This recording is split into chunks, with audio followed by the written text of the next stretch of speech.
How to manage app permissions on your Google Pixel phone. Now I'm currently using the Google Pixel 8 Pro.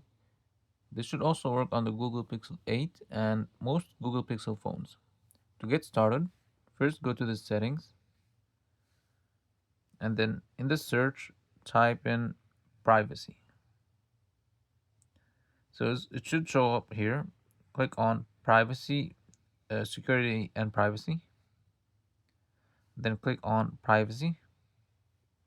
Scroll down, click on permission manager. Now in here, you should see all the permissions you have given to different apps on your phone. So for example, for camera permission, all these apps have access to the camera, but only while you're using the app. So if you want to revoke access to one of the applications, just click on the application and click on don't allow. And then you can exit. Then you can do the same thing for other applications. And you can see different applications here. Some applications have access to your contacts. Some applications have access to the calendar and different things here. There's also applications that can have access to call logs. There's also applications that can have access to your messages. So you can control and change it however you like.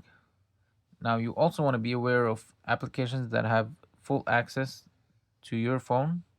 So it will show up here. So these are applications that have full access to the device. One application is app lock free. So just click on view applications. So some of these applications can have access to everything on your phone, and just you have to be careful what permissions you provide to what application, and you can change the permissions accordingly. That's how to manage app permissions on your Google Pixel phone. That's it for the video, and thanks for watching.